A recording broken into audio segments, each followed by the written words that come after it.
almost 24 million sa social media and all over the world na meron GMA Pinoy TV at GMA7.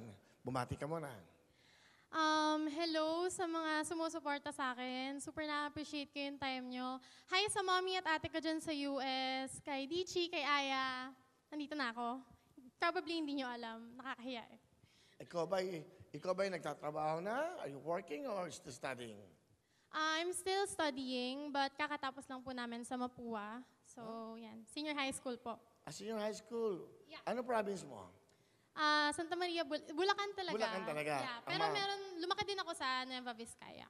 Bakit siya Nueva Vizcaya? Sino taga doon? Ang lola. Fan mo siya. Lola. Ano pa ng lola mo? Emma. Emma Magtira. Lola Emma, madalas puro lola. Hindi yung apo. Okay. Okay lang naman. Okay, here's the question. Okay. Si Direk Randy, gusto na naman magtanong eh. Okay. Ayoko, yung director namin, gusto na naman patanong. Ayoko. Live tayo, hoy. Okay. Eto, ang tanong ko sa'yo. Ano ang mas pipiliin mo sa isang lalaki? Di gaano madiskarte pero masipag. O madiskarte pero di naman ganun kasipag. Ano ang pipiliin mo? Yung madiskarte, ano ba yun? Hindi. Medyo yung tanong nyo, magulo. Okay, ikaw na magtanong. Anong mas pipiliin mo sa lalaki? Di gaanong madiskarte pero masipag? O madiskarte pero di gaanong masipag? Ano mas gusto mo? Siyempre doon tayo sa masipag. Kasi alam mo, naniniwala ako na lahat madadaan natin sa sipag. Sipag at tiyaga.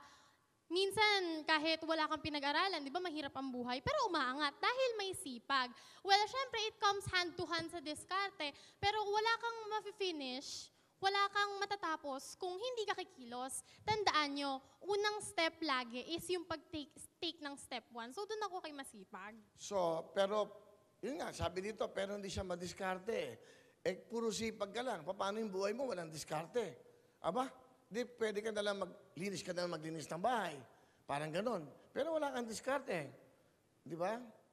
Kasi alam mo, naniniwala ako na kapag alam mo yun, life teaches you lessons. And I really do believe na life lessons is the best lesson that you can get in this world.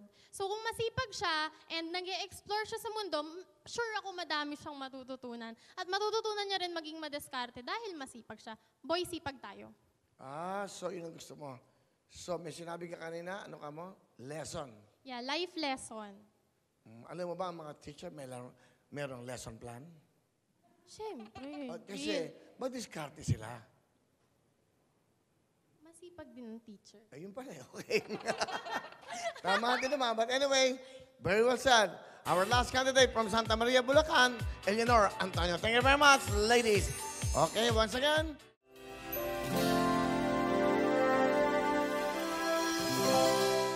Hello mga kapuso! Ako po si Ipon. Minabati ko unang-una dyan mga kaipo natin, mga kaskwami ko dyan. Nagustuhan nyo ba ang video na to?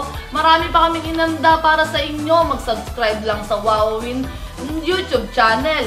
Tsaka, don't forget to hit the, the bell button para lagi kang updated. Yun lang!